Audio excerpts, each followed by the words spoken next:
Um dos pioneiros do movimento fascista na Itália e chefe das temidas camisas negras, que foram a pedra angular do regime de Benito.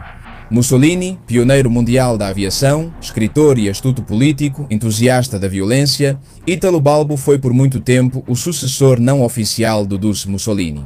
Acompanhe-nos para conhecer a extraordinária vida de Italo Balbo, um dos fundadores e líderes das camisas negras.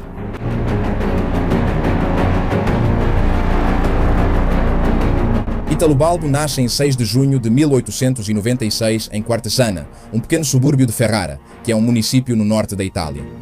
Desde pequeno, Italo se envolve nas discussões políticas da família, que no fundo eram um reflexo da situação política daquela Itália do início do século XX, na qual a coexistência entre a monarquia e o parlamento estava chegando ao fim, e novas formas de governo estavam sendo gestadas, desde o republicanismo até o anarquismo.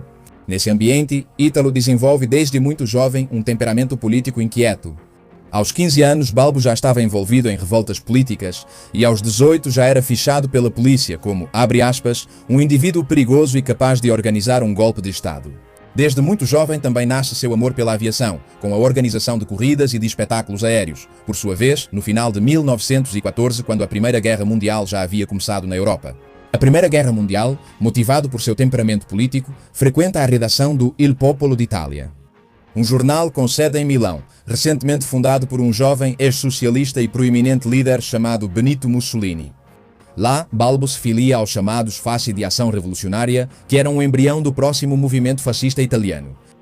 Concorda com Mussolini que a participação da Itália na Primeira Guerra Mundial prepararia o terreno para uma futura revolução social fascista. Por isso, eles apoiam a entrada da Itália na guerra através do jornal. De fato, a Itália entra na guerra em maio de 1915. E Balbo se junta ao exército italiano em setembro de 1916 como recruta, passando para a aviação, onde teve um desempenho de destaque. Com o fim da guerra em 1918 e com 22 anos de idade, ele alcança o posto de capitão e recebe 2 medalhas de prata e uma de bronze por valor militar. Após a guerra, a Itália enfrenta crise profunda, economia devastada e divisões políticas e sociais que corroem o prestígio nacional. Entre 1919 e 1920, desenvolve-se o chamado Biênio Vermelho, um período marcado por greves massivas, ocupações de fábricas e agitações camponesas. Nesse clima incerto, as classes médias e os grandes proprietários começam a ver no fascismo de Benito Mussolini uma força capaz de restaurar a ordem. O fascismo propõe então uma terceira via entre o capitalismo e o socialismo. Uma visão nacionalista eliminaria discórdias sociais e criaria o Estado corporativista, onde todos os setores sociais, guiados pelo interesse nacional, construiriam a prosperidade desejada. No contexto daquela doutrina de exaltação patriótica. Assim, em novembro de 1931, Mussolini funda o Partido Nacional Fascista. Por sua vez, Balbo retorna à sua terra natal, Ferrara, e lá se une oficialmente ao Fácio, transformando-o em uma revolução pela fé, uma revolução naquela localidade. A partir daqui, a ascensão que Italo Balbo terá vai se consolidar, com o cargo de secretário político do Fácio de...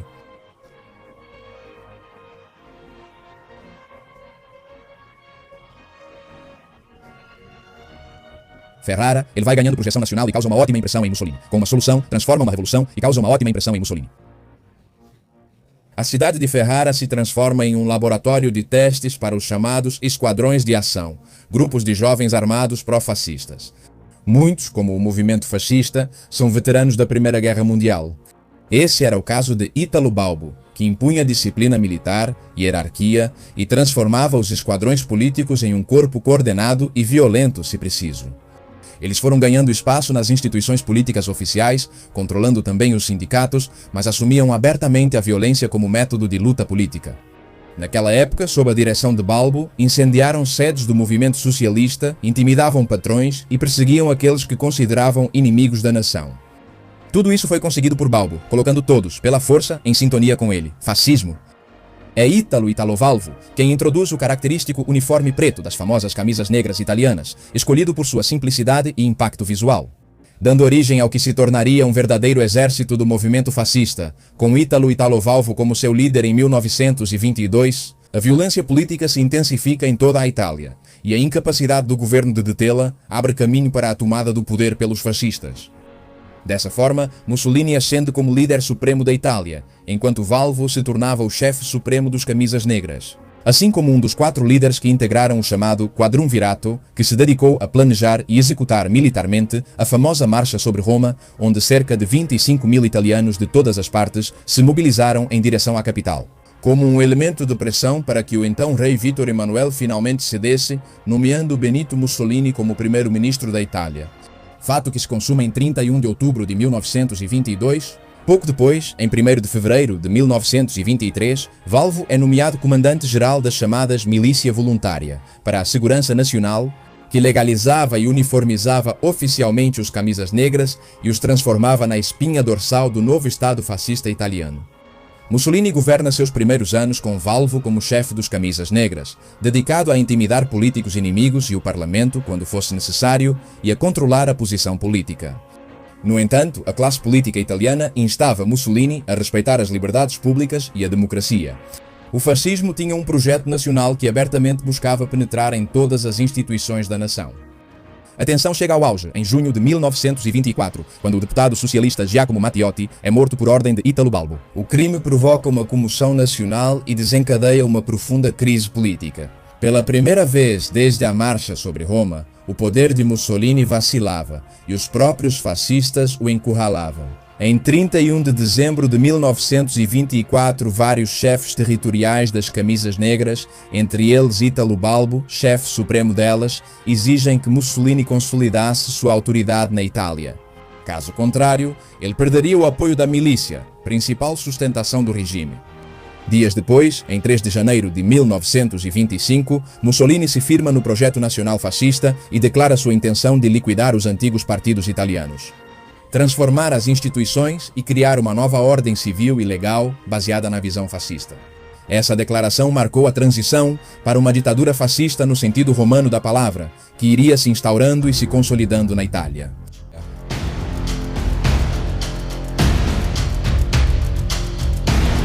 Italo Balbo foi fundamental em todo esse processo. Ele levou Mussolini ao poder em 1922 e, nos momentos críticos, conseguiu sustentá-lo, fortalecendo sua posição por meio dos camisas negras. Como chefe dos camisas negras, Balbo vai encarnar o revolucionário fascista por excelência. Era um líder nato que misturava propaganda, política, linguagem e a sedução das massas. Alguém que organizava espetáculos e manobras políticas e que, junto com tudo isso, misturava a violência e o uso da força. Segundo vários historiadores, sem sua energia, disciplina e vontade de agir, a consolidação de Mussolini dificilmente teria sido possível. Balbo é, em muitos sentidos, a força operacional do poder fascista. No entanto, uma vez instaurado o regime, semelhante ao que aconteceu com Ernst Röhm na Alemanha nacional-socialista, sua figura começa a ser empurrada para as margens. Sua presença podia ser incômoda em um regime que buscava se oficializar e se institucionalizar. Ele começa a perder a confiança de vários dos líderes fascistas e do movimento que ele mesmo ajudou a levantar. O regime e todo o movimento iam se centralizando cada vez mais na figura do Duce Mussolini. Assim, eventualmente, Italo Balbo é afastado da chefia dos camisas negras. E em outubro de 1925, Mussolini o nomeia subsecretário de Economia Nacional, um cargo menor dentro do governo que servia para relegar Balbo a um segundo plano e isolá-lo. Por um período, Balbo se afasta do regime e o critica por ter abandonado seus antigos princípios. Mas para seu alívio e maior alegria, em 6 de novembro de 1926, Mussolini decide nomear Italo Balbo como subsecretário de Aeronáutica. Era um cargo muito mais atraente para ele, e Mussolini o escolheu porque via nele a energia necessária para transformar a aviação italiana na arma moderna do fascismo. Italo Balbo assume imediatamente a responsabilidade pela aviação civil e militar e se dedica a dar um novo rosto ao país a partir dos céus. Durante os anos seguintes, primeiro como subsecretário e depois como próprio ministro da Aeronáutica, Italo Balbo se torna o verdadeiro arquiteto da Força Aérea Italiana. O cargo reúne tudo o que define seu caráter: política, aventura, glória pública, patriotismo e espírito militar. Italo Balbo entende a aviação com uma intuição moderna. Ele costuma dizer que, abre aspas, o futuro da Itália está no céu, convencido de que voar deve ser uma prática diária para todos, não um privilégio de poucos heróis conectando a nação. Para isso, ele reorganiza a aeronáutica do zero, fortalece a força militar, amplia rotas civis, incentiva o turismo aéreo e cria a chamada consciência aeronáutica entre os italianos. Expande aeroportos, subsidia generosamente a indústria aeronáutica e faz da Itália uma exportadora de aeronaves. Sob sua liderança, a aviação vira símbolo de modernidade e força nacional. Sua fama, no entanto, literalmente decola com as grandes travessias aéreas que ele mesmo lidera pessoalmente. Entre 1928 e 1929, ele organiza voos em grande escala pelo Mediterrâneo.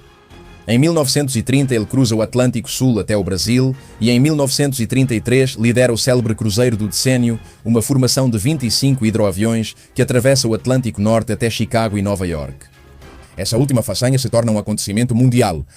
Os Estados Unidos o recebem como um herói moderno, o New York Times o celebra como o comandante do maior voo em grupo da história, e Chicago declara o dia 15 de julho como o dia de Ítalo Balbo. Uma avenida principal agora se chama Avenida Balbo.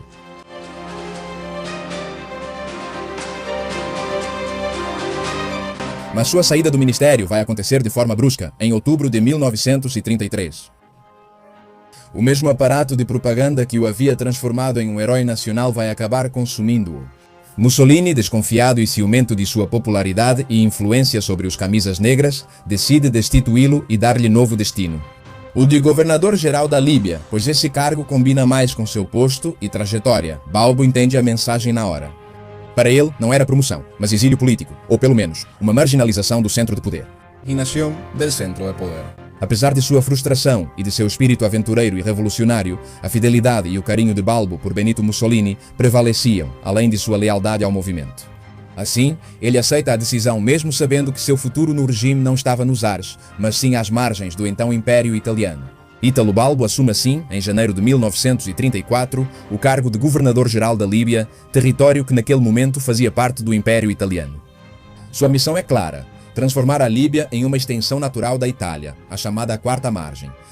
Em dezembro de 1934, ele realiza um de seus primeiros movimentos estratégicos, a unificação formal da Tripolitânia e da Cirenaica, sob o nome de Líbia.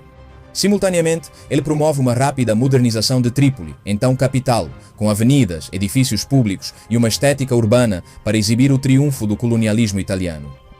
Sua obra mais emblemática é a Litorânea Líbica, uma estrada de quase 2.000 quilômetros que percorre toda a costa.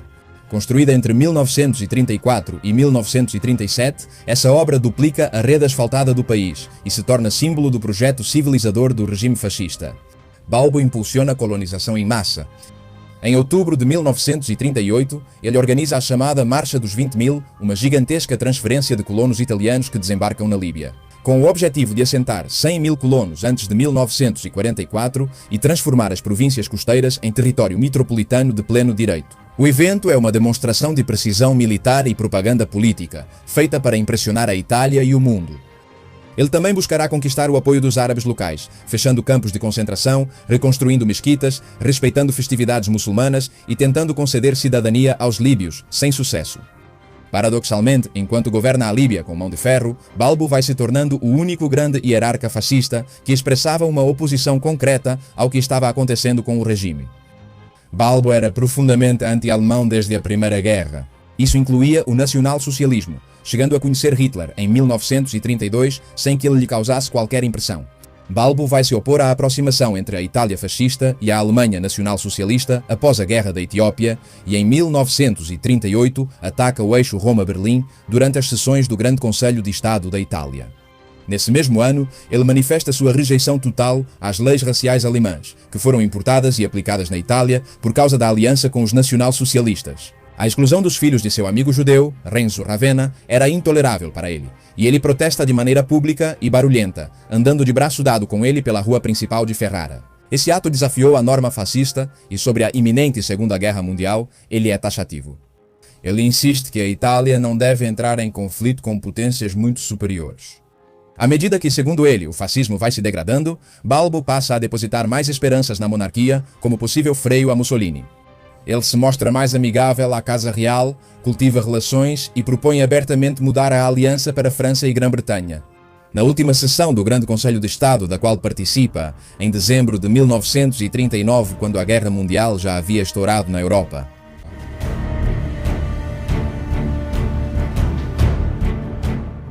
Embora a guerra já tivesse começado após a invasão soviética e alemã da Polónia, em setembro de 1939, a Itália não vai entrar imediatamente no conflito, mas permanece em um período de não beligerância, um período em que muitas vozes instavam Mussolini a não entrar nessa guerra. Ítalo Balbo apoia a decisão com absoluta convicção de a Itália permanecer neutra. Para ele, entrar em um conflito de dimensões imprevisíveis seria uma catástrofe nacional.